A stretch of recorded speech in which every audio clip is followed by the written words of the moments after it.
कुंभारक्रिया नावाची प्रक्रिया केली जायची.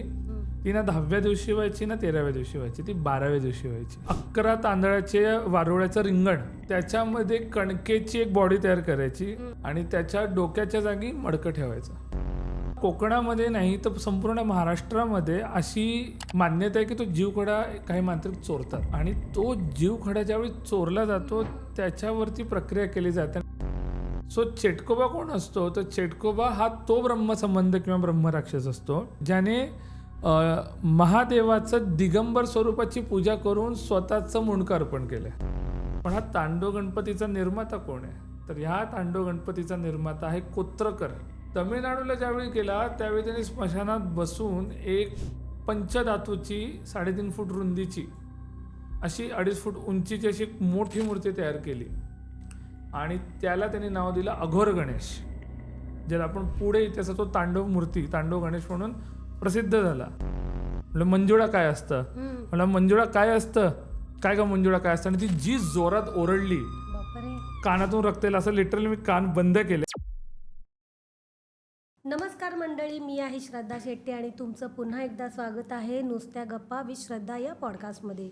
आजसुद्धा आपण तुमच्या आवडत्या अशा भूतांच्या गप्पा करणार आहोत. आपल्याबरोबर आहे सिद्धेश. हाय सिद्धेश. हॅलो दीदी. नमस्कार. नमस्कार नमस्कार नमस्कार. सिद्धेशला बरेच जण मिस्टर क्रो म्हणून ओळखतात आणि त्याच्याकडे बऱ्याच इंटरेस्टिंग अशा स्टोरीज आहेत. काही त्याचे अनुभव आहेत आणि काही त्याने लिहिलेले आहेत, राईट? हो बरोबर. कुठून सुरुवात करणार आहे सिद्धेश?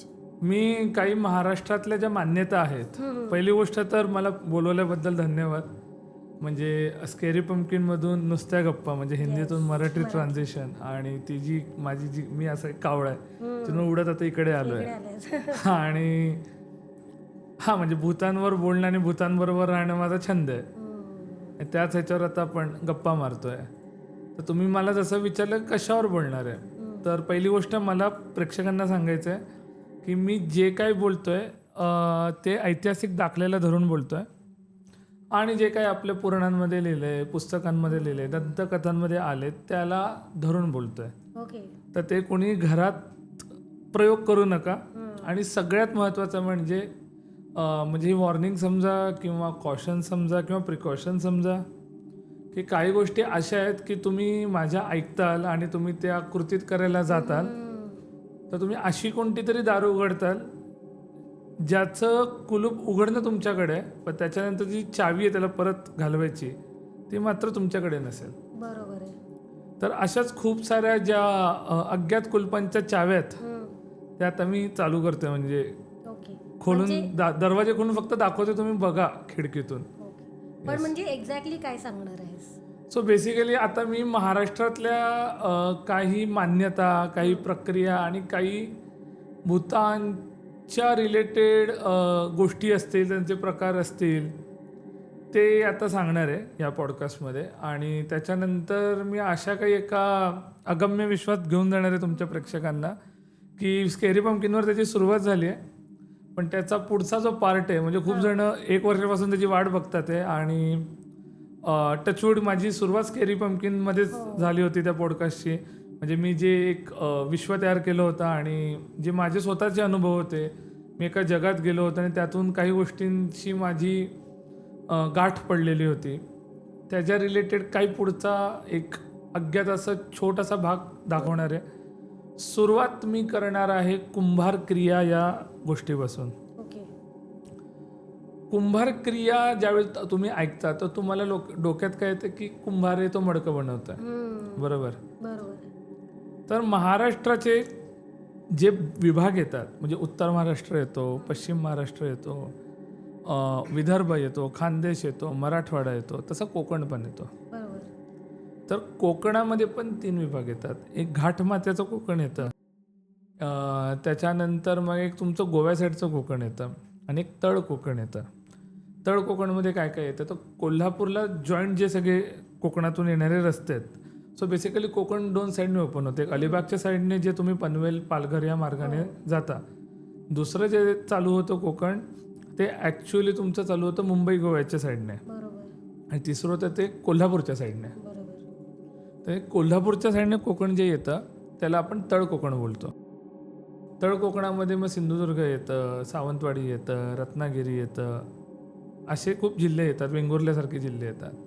तिकडे काही मान्यता आहेत लोकल लोकांमध्ये आणि पूर्वजांपासून आलेले आहेत. तर जे पूर्वजांपासून आलेले जे मान्यता आहेत त्याच्यामध्ये काही प्रक्रिया केल्या जातात. तांत्रिक प्रक्रिया म्हणतो. तांत्रिक प्रक्रिया बोलू शकतो आपण, पण बेसिकली ती एक नॉर्मल प्रक्रिया असते. जसं आता आपण बोलतो की कोणाच्या घरी मृत पावली एखादी व्यक्ती, तर आपण काय बोलतो, तिसरा केला, आपण सावडायला गेलो. सगळ्यात सुरुवात होते सावडायला, बरोबर. की पहिल्या दिवशी आपण चिताला म्हणजे आपण त्याला अग्नी देतो.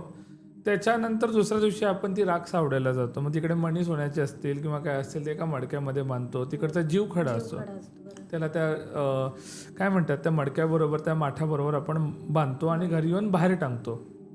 असं म्हणतात की ते 10 दिवसामध्ये तो मृतात्मा आपल्याबरोबर असतो. मग 10व्या दिवशी दशक्रिया विधी आपण करतो, ज्यात आपण कावळ्याला बोलवतो, पिंडदान करतो. आणि त्याच्यानंतर 13वा येतो, ज्याच्यामध्ये खांदेकऱ्यांच्या अंगावरून खोबरं फिरवलं जातं, ज्याला आपण खोबऱ्याचा म्हणजे खांदेकरी असतात त्यांना आपण त्यांचं देणं देतो. बरोबर. ह्या प्रोसेसमध्ये ह्या काही विशिष्ट जागांमध्ये म्हणजे तळ कोकणाला किंवा मध्य कोकणाला इकडे कुंभारक्रिया नावाची प्रक्रिया केली जायची. ती ना 10व्या दिवशी व्हायची ना 13व्या दिवशी व्हायची, ती 12व्या दिवशी व्हायची. आणि 12व्या दिवशी काय व्हायचं स्पेसिफिकली, तर तांदळाची रास निर्माण केली जायची. म्हणजे तांदळाचे मुंग्यांचं वारूळ कसं असतं, बरोबर, तसे तांदळाचे 11 तांदळाचे वारुळाचं रिंगण, त्याच्यामध्ये कणकेची एक बॉडी तयार करायची आणि त्याला एखादं कापड म्हणा, जो मेला माणूस त्याचं काहीतरी घालायचं आणि त्याच्या डोक्याच्या जागी मडकं ठेवायचं. अच्छा. आणि त्याच्यानंतर तिथं भूत नाचवायची, म्हणजे सोंग घेऊन नाचवायचं. ओके. आणि त्यावेळी जे मंत्र बोलले जातात, त्यावेळी काही केलं जातं आणि त्यावेळी तो जीवखडा तिकडे ठेवला जातो. आता इथे मूळ आपलं जे म्हणतो ना की भूतातलं काही गोष्टी काय येतात, तर जीवखडा काय असतो, की एखादा माणूस मरतो तर त्याच्या ज्यावेळी आपण बोलतो ना कवटी फुटली, त्यावेळी आपण म्हणतो की तो वेताळाला क्रॉस करून स्वर्गात गेलाय. बरोबर. तर जीवखडा तो जो आत्मा असतो ना, त्याला सावरण्याचं, त्याला सामावून घेण्याचं काम करतो. आता कोकणामध्ये नाही तर संपूर्ण महाराष्ट्रामध्ये अशी मान्यता आहे की तो जीवखडा काही मांत्रिक चोरतात.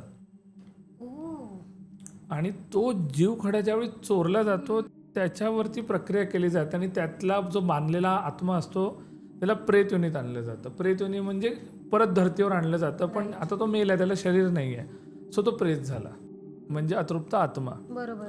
आणि त्या आत्म्याकडून कोणावर वशीकरण कर, जारण कर, मारण कर, अशा अभिचारणाच्या ज्या मी आधी पण सांगितल्यात 5 प्रक्रिया केल्या जातात. आणि त्याला म्हणतो आपण चेडा. हा चेडा basically not in a full form या कुंभार प्रक्रियेमध्ये वापरला जातो. अच्छा. आणि त्यावेळी मग तो जो भूताचा सोंग घेतलेला असतो तो आणि ती जी बॉडी आहे त्याच्यामध्ये कॉन्व्हर्सेशन होतं. आणि हे 12व्या दिवशी होतं आणि हे चालू होतं रात्री 12ला आणि संपतं 3:30ला रात्रीच्या ठोक्याला. ओके. आणि ह्याच्यामध्ये असं मान्यता आहे की मृतात्मा त्यावेळी येतो अंगात किंवा आणि त्यावेळी तसं ते मडकं आपोआप फुटतं 3:30 वाजता. जर ते मडकं फुटलं नाही, ह्याचा अर्थ असा आहे की त्या तिथे उपस्थित असल्यावेळी कोणाला तरी तो आत्मा ग्रासणार, त्याच्या शरीरात प्रवेश करणार. तर कुंभार प्रक्रियेमध्ये काही जण जाणून बुजून एखाद्यावर राग असेल, ईर्ष्या असेल, त्याला बोलवणार आणि त्यावेळी ते असं काहीतरी करणार की तो आत्मा तिथे राहतो आणि वशीकरण असो किंवा एखादा मांत्रिक असो त्याचा वापर करून तो आत्मा त्याच माणसाच्या अंगात कसा जाईल, ह्याला कुंभार प्रक्रिया म्हणतात. कुंभार प्रक्रिया ही तंत्रशास्त्रात येत नाही, बेसिकली इट इज अ प्रादेशिक संज्ञा, म्हणजे प्रादेशामध्ये झालेली ही गोष्ट आहे. So one of the dangerous विद्यांमध्ये कुंभार प्रक्रिया येते.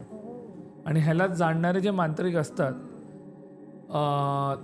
त्यांना मंतर बाबा म्हटलं जातं लोकल भाषेमध्ये, किंवा त्याला जो मांत्रिक आलेला असतो त्याला बांधणी प्रक्रियातला जो एक्सपर्ट असतो त्याला बांधणारा एवढं म्हणजे बांधणारा असं त्याला एक संज्ञा असते की बांधणारा आलाय. ओके. सो जे बांधणारा असतात बेसिकली ते मग तुमची लक्ष्मी बांधतात कुंभार प्रक्रियेतून, किंवा मग तुमची जागा बांधतात. जागा बांधणे म्हणजे काय, तर त्या तुम्ही एखादं कन्स्ट्रक्शन करता एखाद्या जागेवर, तर ती बिल्डिंग होणार नाही. मग त्यावेळी तुमच्या स्वप्नात येणार कोणतरी आणि तो तुम्हाला म्हणणार की मला 4 दे, 2 दे. ह्याचा अर्थ की तुम्हाला बळी द्यावा लागतो. मग तो कोणता प्राणी, काय प्राणी, त्याला ते शांतता करावी लागते. कुंभार प्रक्रिया ही ऐतिहासिक दस्तावेजांमध्ये पण आढळून येते. ओके. बेसिकली रत्नागिरीमध्ये काही अशा केसेस आल्यात आणि हे मी बोलतोय 1700 ते 1800च्या दरम्यान.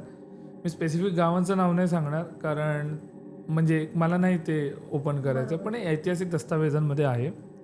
तर बेसिकली देशमुख नाव कोणत्या दस्तावेजांमध्ये आहे? Example इतिहासातले काही बखरी येतात. हं. त्याच्यामध्ये मग तुम्ही ज्यावेळी इतिहासातल्या बखरींचे शिवकालीन वाचन करतात, पेशवेकालीन वाचन करतात, त्या बखरींमध्ये हे आहे. ओके.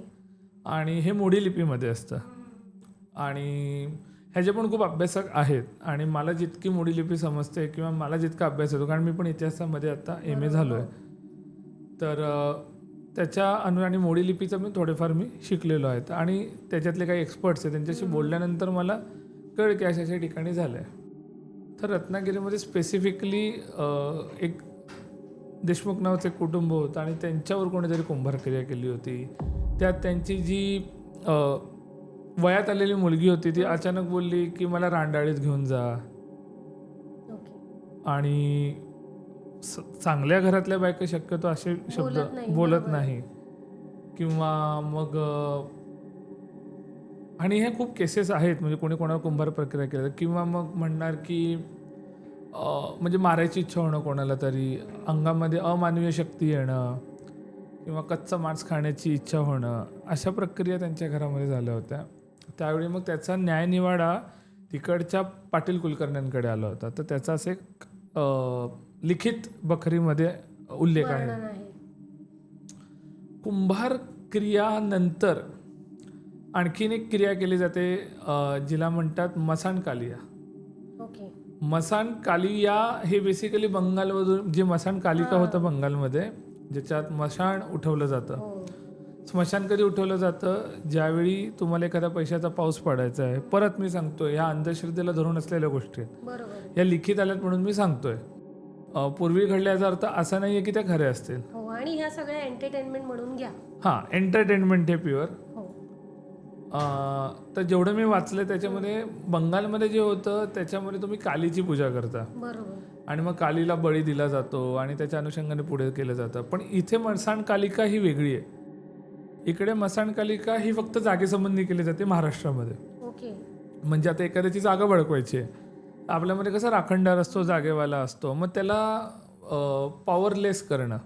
अच्छा. मग अशा खूप गोष्टी लिखाणामध्ये आलेल्या आहे. त्याच्यामध्ये जे जास्त लिहून आलं आहे ते अलावंतीन नावाच्या भूताचं आहे मसान कालियामध्ये. ओके. अलावंतीन नावाचं जे भूत आहे ते बेसिकली ज्या बाईचं बाळ पडलंय आणि त्या बाळ पडलंय त्या ह्याच्यामध्ये तिने आत्महत्या केली. बरोबर आहे. तर त्या अलावंतीन भूताला कॅप्चर केलं जातं, त्याला तंत्रामध्ये बांधलं जातं आणि एखाद्यावर सोडलं जातं.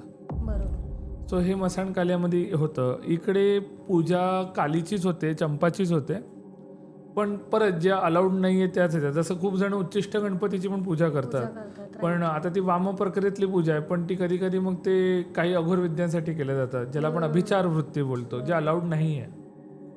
तर तशातलीच एक मसान काली आहे, त्या ज्याच्यामध्ये तुम्ही बेसिकली काली किंवा चंपाला, म्हणजे जी चंपा देवी हा आवाहन करतात ब्लॅक मॅजिकचा वापर करून, तंत्राचा वापर करून.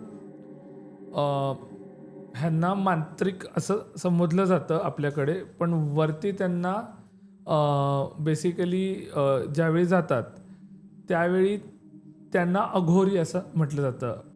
अघोर. आणि ते नॉर्थकडे ते अघोर आहेत, आपल्याकडे ते मांत्रिक आहेत. बरोबर. आणि ज्यांना चिटूक विद्या आपल्या ह्याच्यात म्हणतात. आता ह्याच्यातला पुढचा 3रा भाग घेऊन येतोय, जो आहे चिटूक विद्या. ओके. बेसिकली चेटूक विद्येचा जो उगम आहे तो साताऱ्यात आहे. बरोबर. हां, साताऱ्यामध्ये तुम्ही ज्यावेळी वाई आणि साताराच्या साईडला जातात तर तुम्हाला तिथे ना खूप मोठी माळरान भेटतात. माळरान म्हणजे काय की जिथे स्पेसिफिकली काही उगवत नाही, उगवत नाही. गवत असतं, जिथे आपले मेंढपाळ किंवा धनगर लोक आपली मेंढी चरायला सोडतात. तर इकडे वेताळाची बेसिकली पूजा केली जाते. वेताळ हा देवाच्या योनीतला आहे, पण तो भूतांचा नायक आहे, तो दिग्पाल आहे, तो रक्षक आहे बेसिकली. त्याच्याकडे जी भूत आहे ती गण आहेत, जे शंकराचे पुजारी आहेत. आता मी इकडे जो बोलतो तो चेटकोबा आहे.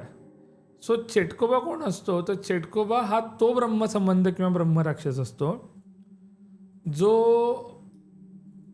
ज्याने ज्याने महादेवाचं दिगंबर स्वरूपाची पूजा करून स्वतःचं मुंडकं अर्पण केलं.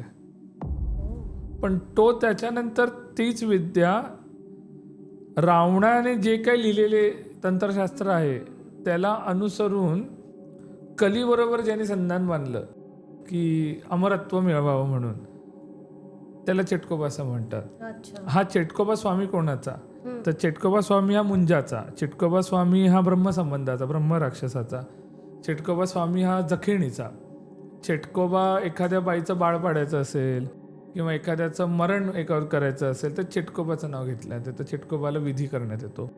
चेटकोबाची जंगलामध्ये खूप मंदिरं असतात. एखादा दगड असतो काळा, त्याच्यावर पूर्ण त्याची म्हणजे जीभ बाहेर आलेली आणि हातामध्ये एखाद्या बाईचं किंवा लहान बाळाचं मुंडकं, अशी त्याची ती खूप भयानक हे असते. चेटकोबा विशिष्ट नॉट पिंपळ, नॉट कोणते झाड, वडाच्या झाडाखालीच असतो. ज्या वडाच्या झाडाच्या पारंब्या जमिनीला टच होऊन परत वरती जातात, तिथे चेटकोबाची पूजा केली जाते आणि तो माळ रानावरच केला जातो. असं आहे. येस. तर आता ह्याच्या पुढे मी जे काही सांगणार आहे ते माझे स्वतःचे अनुभव आहेत, पण त्याच्या आधी मला आधी सांगायचं आहे, don't try this at home. Simple आहे. आणि आय थिंक स्केरी पंपकिनचं जे आपलं माझं पहिलं पॉडकास्ट होतं ज्यात मी माझे अनुभव शेअर केले होते, जे काय इतिहासाला धरून होते आणि काही पुण्याच्या इतिहासाला धरून होते, त्याच्यात कदाचित काही भूतकाळात काही गोष्ट झाली होती माझ्या आयुष्यात की काय मला लहानपणापासून अनुभव येत होते पर्सनल, आणि त्याच्या पुढे काय चालू आहे. म्हणजे खूप जण मला विचारतात अरे काय झालं 8व्या शिक्क्याबद्दल, तुंबाडचा 8वा शिक्का, तर कदाचित मी त्याच्यावरच बोलेल. पण हे ती सगळी सिरीज काय म्हणतात, ते पझल जॉईन करायचं काम ऑडियन्स आहे आज, कारण मी काही प्रश्न उपस्थित करूनच इथून उठणार आहे पुढच्या उत्तरांसाठी. पण त्याच्या आधी मला सांगायचं आहे की हे जे सगळ्या प्रक्रिया आहे ह्याचं एक विशिष्ट एक माणूस असतो हे सगळं करतो, बरोबर, त्याला आपण भगत बोलतो. भगतालाच तुम्ही बोलवलं जातो, ज्याला आपण बुवा, मांत्रिक, तांत्रिक असं आहे. पण कोकणामध्ये भगत पठारावर म्हणजे जिथं पुणे येतं, सातारा येतं, सांगली येतं, कराड येतं, कोल्हापूर येतं, तिकडे आपण त्याला मांत्रिक बोलतो. पण जसं आपण एका विशिष्ट पेठांमध्ये जातो पुण्याच्या आणि कोकणाच्या काही भागांमध्ये, म्हणजे धरून चला गणपतीपुळे आलं, श्रीवर्धन आलं, रत्नागिरी आलं, तिकडं ह्यालाच एक टर्म बोलली जाते, त्याला म्हणतात भुतळा. हां, काय आहे भुतळा?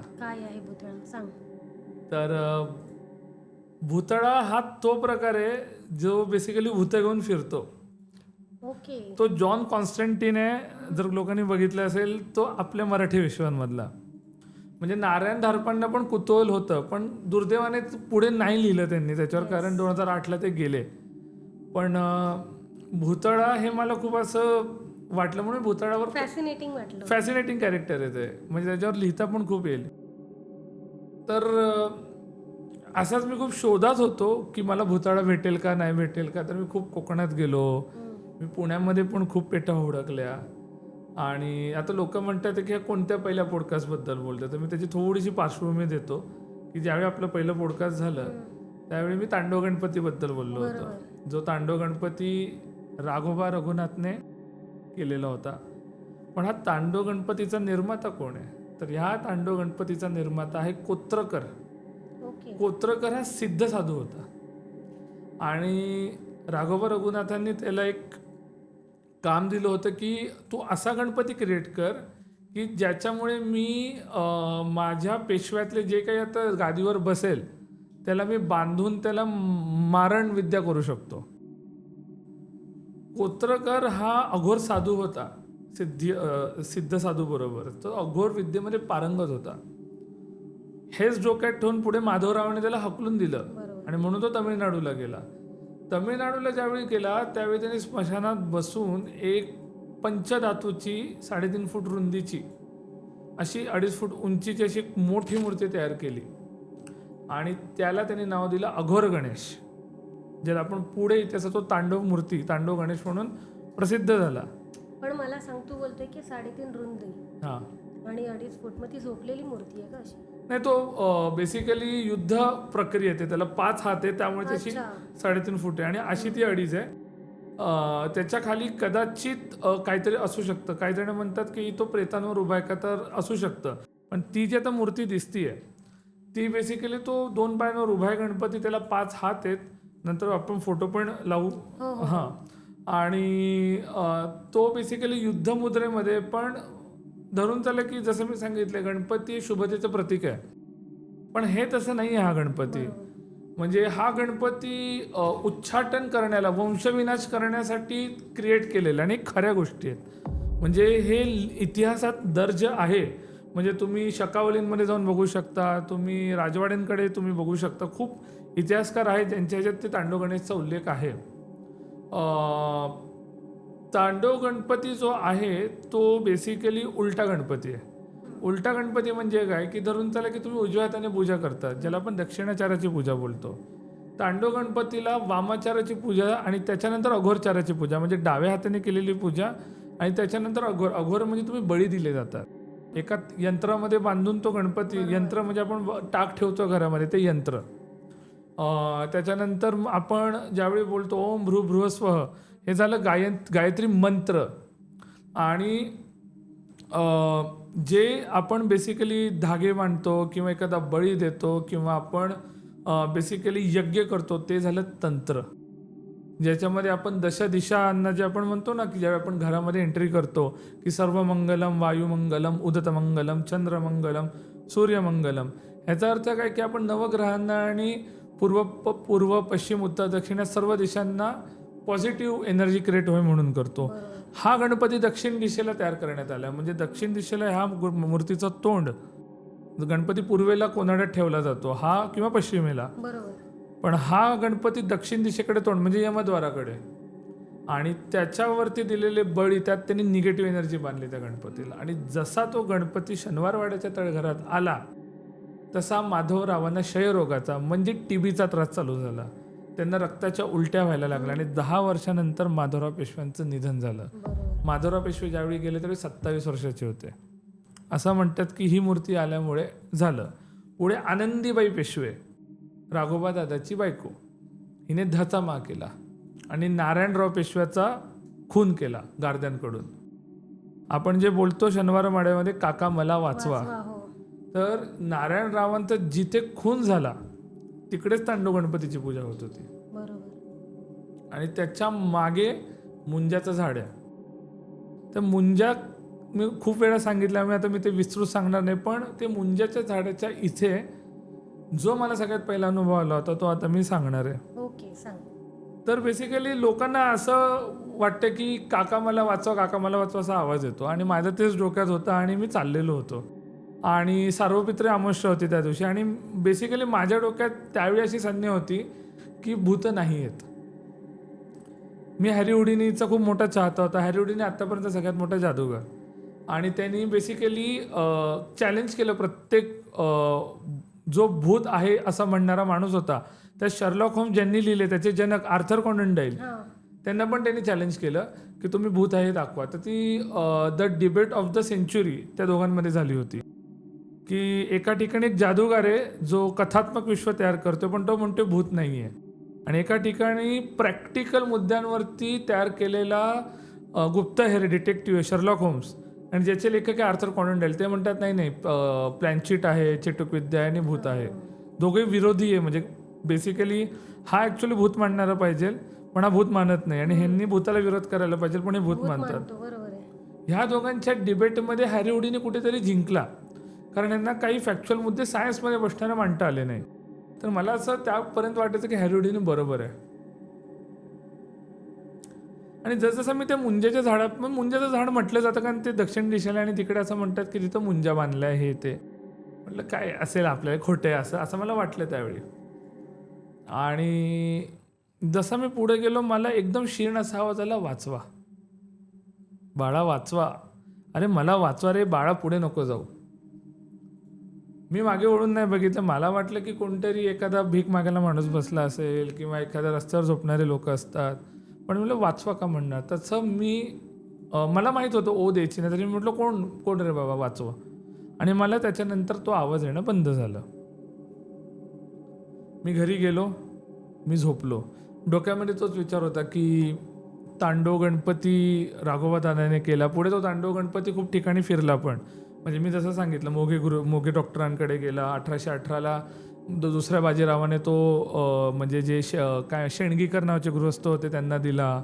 मग ब्राह्मणवाड्याला गेला. मग ब्राह्मणवाड्यावरून पुढे पुढे फिरत फिरत फिरत तो वाईला कसा आला आणि बेंगलुरूला कसा आला. त्या गणपतीची खूप मोठी परिक्रमा होती. त्यासाठी तुम्ही तो पॉडकास्ट जाऊन नक्की बघा. तर त्या गणपतीचा माझ्या डोक्यात विचार चाललेला होता. आणि मी माझं नित्य नियमाचा असा क्रम आहे की मी 7-8ला उठतोच, किती रात्री झोपून दे. सकाळी तर 9-10 वाजले होते आणि मी नारायणपेठेत राहतो.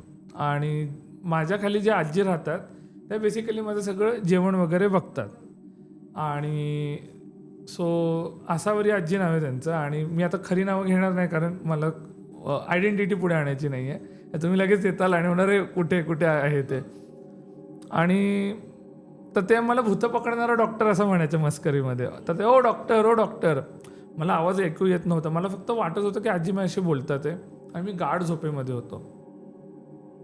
आणि त्या टायमामध्ये बेसिकली वासुदेव माहिती आहे ना तुम्हाला. आणि सकाळच्या प्रहारी हरिनाम बोला वासुदेवाला. आणि ते गाण्याच्या ह्याने मी उठलो.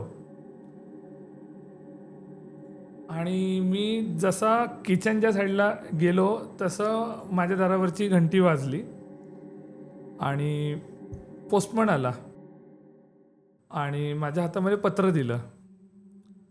आणि ते पत्र असं होतं की मुक्काम पोस्ट चेटकोबाची वाडी, तालुका वाई, जिल्हा सातारा. आणि त्याच्या खाली जे नाव लिहिलेलं होतं ते होतं भार्गव भास्कर मेहेंदळे. आणि त्याच्यावर लिहिलेलं होतं तुला आवाज येतोय असं मी ऐकलंय, वाचवा वाचवा वाचवा. आणि तू केलाय नको तो चाळा. आणि तू ज्याला शोधत होता तोच मी भुतळा. सो मी ज्याला शोधत होतो आतापर्यंत तो भुतळ्याचं मला लेटर आलं होतं स्वतःहून. हां, त्याला माझा ॲड्रेस कसा भेटला. पण मी सातारा खूप ठिकाणी शोधत होतो. भुताळा ही प्रजात संपली आहे ॲक्च्युली 1700मध्ये. मग अजून भुताळा मला वाटलं असेल. म्हटलं हे. आणि मी त्याचं लेटर मस्करीत फेकून दिलं. आणि जसा मी वळू वाचव ना मला. आणि जसा मी तो आवाज ऐकला मी खर्र दिशी असं फटदिशी वळून बघितलं. मला कोणीच दिसलं नाही. मला एक जागा सांगितली होती भुतळाने, बेसिकली शनिवाराची इकडे येऊन मला भेट. आणि मी गेलो. त्या लेटरमध्ये सगळं लिहिलेलं होतं की शनिवाराची इथे भेट. हे वाजता वगैरे सगळं बेसिकली साबुदाणा वडा खायला त्यांनी बोलवलं होतं मला. हां. आणि खूप प्रसिद्ध जागा आहे तिथे, नेर्लेकर साबुदाणा वडा म्हणून. साबुदाणा वडेवाले ते. आणि आम्ही तिकडे गेलो आणि मी तिकडे मला दिसला नाही. जसा मी ते सोडून एक चोखळण नावाची आळी आहे, तिकडे खूप साड्या भेटतात. नारायणपेठी साडी वगैरे असतात ना त्या तिकडे भेटतात. हे स्पेसिफिक नारायणपेठेतलं बोलतोय मी. तर ही कुठे आळी तर नागनाथ पार आहे. त्याच्या थोडं पुढे आल्यावर ह्या सगळ्या आळ्या वगैरे येतात. तर हां, मला पहिली गोष्ट आळी काय ते सांगतो आपल्या प्रेक्षकांना. तर एक छोटासा आपल्या घरामागची जी अंगण असतं ज्यातून आपण दुसऱ्या एका जॉईंट असल्या रोडला जातो त्याला म्हणतो आपण बोळ.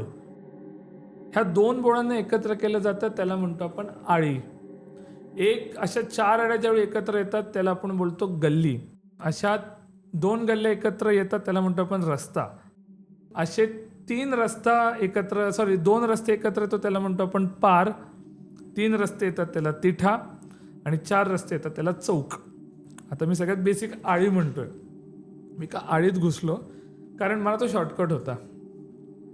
आणि लिटरली म्हणजे असं धोतर घातलेलं, अशी प्रॉपर म्हणजे रुद्राक्षाचीच माळ होती. आणि रुद्राक्षाच्या माळ्याच्या इंटरेस्टिंगली एंडिंगला त्याच्या म्हणजे म्हाताऱ्यासारखा माणूस होता तो, म्हणजे अशी पूर्ण दाढी असलेली, केस पिकलेली पण काही काळे केस अधूनमधून होते, आणि प्रॉपरली असं वाटत होतं की हा चिलीम मारूनच उभा आहे, आणि लाल लाल लाल लाल डोळे एकदम, आणि कधी शिवी घालेल, आणि मला वाटलं की काहीतरी मागेल खायला पेल, आणि तो मस्त असा भिंतीला एक पाय वर करून असं म्हणजे व्हिडिओ ओढत होता बेसिकली. आणि माझ्याकडे असं बघितलं आणि मी पुढे गेलो. काय रे, पत्ता विसरलास का? आणि जसं मी वळून बघितलं, म्हटलो मेहेंदळे बुवा का? हो मीच. आता बोलला चल तुला भूत दाखवतो. आणि असं मी म्हटलं हा चला बघू, या टायमाला कोण भूत दाखवतं? दुपारचा टाइम होता, म्हणजे दुपार पण 11 11:30चा टाइम सकाळचा. मग तो मला बेसिकली माझ्याच घराच्या 2 चौक पुढे एका वाड्याकडे घेऊन गेला. तिकडे एक अश्विनी नावाची बाई राहायची. ती खूप गूढ अशी बाई होती. बेसिकली ती घर नव्हती उघडत, ती दरवाजा नव्हती उघडत, तिच्या दारात येऊन दूध पडायचं, पण अच्छा. ती कधी काढायची नाही त्याला माहीत नाही. तर लोक म्हणायची कदाचित ती हडळ असू शकते, कारण अश्विनी ती इकडे आली होती 30 वर्षापूर्वी, पण ती 30 वर्षापूर्वी जशी दिसत होती तशीच आता दिसत होती. आणि कधीची गोष्ट आहे ही आत्ता एक्झॅक्टली जर तुम्हाला सांगितली तारखेवार, तर इट इज 2018, आणि हे जून महिन्यातल्या पावसाळ्यात चालू झालेली गोष्ट आहे. त्याच्याच पुढे मग मी ते शिक्क्यांच्या जे मी शिक्के शोधायच्या आधीची पार्श्वभूमी आहे की मी का त्यात इंटरेस्ट झालो. नाव द मेन पॉइंट इज की म्हटलं हा मला का घेऊन जातो, तर म्हटलं तुला दाखवतो भूत आहेत की नाही. आणि म्हटलं तुम्हाला बोलू का, तर मला भूतळच बोल. आणि मग जसं मी पुढे गेलो तर भूतळा म्हटला की काय रे, म्हणजे तुला जो आवाज येतो तुला वाटते का कोणाचा आवाज, तुला कळते का कोणाचा आवाज आहे? म्हटलं नाही. म्हणते ही जशी केस होईल ना, म्हटलं तू केस म्हणतो ना, मी पण केस बोलतो, तुला मी दाखवतो मग. आणि आपल्या हातात काही केस पण येतील. आणि खूप असं गूढ पद्धतीत बोलत होता. आणि जसं मी पुढे गेलो तो वाडा आला, आणि तिथे ती अश्विनी नावाची बाई राहत होती. आता आम्ही नारायणपेठेतून शनिवार पेठेत आलो आहे चालत चालत चालत. त्याने दरवाजा खोलला, म्हणजे हे केलं, ठोकला, वाजवला, आणि आतून आवाज आला कोण आहे. आणि तो म्हणला मी, दरवाजा उघड. इंटरेस्टिंगली तिने तो दरवाजा उघडला, जो आतापर्यंत कधी उघडत नव्हता. आत गेलो. मांस सडल्याचा आवाज कसा असतो, प्रॉपर वास कसा असतो, तसा तो वास, एकदम निगेटिव्हिटी. आणि मी असं नाकाला धरून उभा आहे, आणि मी जसं बघितलं म्हटलं की मी कशी काय असं, मला वाटलं की मे बी तिचे हॉर्मोन स्ट्रॉंग असेल, तिथे जेनेटिकली ती स्ट्रॉंग असेल म्हणून ती अजूनही तरुण दिसते. तर भुताळा बसला, आणि भुताळा म्हटला की ह्याच्या मागे छोटं पोरगं लागलंय, तर तुझे केस दे. आणि मी बघायला लागलो, अरेच्छा हे काय आहे. म्हटली नाही मी माझे केस देणार नाही. आणि भुताळा म्हटला आता तुला सांगतो काही प्रकार, म्हणजे मला बोलला, जी स्मशानात नाचते ती जखीण, जी झाडावर चढते ती डाकीण, जो वाड्यात राचतो तो ब्रह्मसंबंध, जो स्मशानात नडतो तो चेडा, जो ह्यांच्यामुळे ह्यांच्या ताब्यात येतो तो वेडा, जो पिंपळावर चढतो तो मुंजा, आणि जी समोर आहे ती मंजुळा. म्हटलं मंजुळा काय असतं? म्हटलं मंजुळा काय असतं, काय का मंजुळा काय असतं. आणि ती जी जोरात ओरडली, कानातून रक्त येईल असं, लिटरली मी कान बंद केले, आणि तिने असं केस खेचली तिची त्याने. त्याच्यानंतर मी बेशुद्ध होतो, आणि मी ज्यावेळी उठलो त्यावेळी खाली तोच वासुदेव तेच गाणं गात होता, आणि घंटी वाजली. आणि मला पत्र आलं, आणि त्या पत्रामध्ये एवढंच लिहिलेलं होतं, विश्वास नसेल बसत तर पत्र परत पाठवतो, माझं नाव भार्गव भास्कर मेहेंदळे, तुझाच भुतळा. त्याच्यानंतर मग माझी खूप अगम्य अशी स्टोरी किंवा म्हणू शकता की, सो त्याच्यापुढे माझी अगम्य अशी एक प्रवास माझा चालू झाला, जो तांडव गणपतीच्या 7 शिक्क्यांचा होता. तर त्याचा जो जनक आहे तो माझा सगळ्यात जवळचा माणूस तो आहे भुतळा, जो माझा बेस्ट फ्रेंड आहे. येस. हो. सो इथून तुझी सुरुवात झाली येस. भूतांशी गप्पा मारायची, भूत काढायची, हो, स्टोरीज लिहायची पण. बोलू शकतो आपण की हे असं विश्व आहे. काही जणांना महाभारताला मायथॉलॉजी बोलतात. असं मी हे कधीच क्लेम करणार नाही की हे काय मी बोलतोय, म्हणजे हे फिक्शन आहे नॉन फिक्शन आहे. हे मला आलेले अनुभव आहेत. बरोबर. मी त्या लूपमध्ये फसलो होतो का काय माहीत, मला माहीत नाही. मग त्याच्यापुढे मला एवढा इंटरेस्ट आहे. त्याच्या आधी इंटरेस्ट होता, पण त्याच्या आधी मी एक विझार्डच होतो की मी वाचायचो पुस्तकांमध्ये, पण हे जे होतं मला माहीत नाही. सो तुला तो भुतळा भेटला का? तो भुतळा भेटला का भुतळा भेटला नाही, जसं मी सांगितलं की ह्यासाठी पहिलं तर काम आहे की तो पॉडकास्ट जाऊन बघा. जो मी सगळ्यात पहिला स्केरी पंपकिनवर पॉडकास्ट दिलेला होता, तुम्हाला तो लिंकमध्ये ते देतीलच. तो हिंदीमध्ये, पण तुम्ही बघाच. आणि भुतळा आहे किंवा भुतळा नाही ह्याचं जे काही उत्तर आहे ते मी पुढच्या पॉडकास्टला देईन, पण भरभरून प्रेम भेटल्यावरच. नक्की नक्की. Yes. So Siddhesh, thank you so much. तू बऱ्याच इंटरेस्टिंग अशा स्टोरीज शेअर केल्यास, तुझे अनुभव शेअर केलेस. सो आय होप हा पॉडकास्ट आवडला असेल आणि लोक तुला भरभरून प्रेमसुद्धा देतीलच. सो आपला नेक्स्ट पॉडकास्ट भुतळा तुला भेटला की नाही भेटला हा नक्कीच मिळेल तुला. Yes yes yes. राईट. धन्यवाद. थँक्यू.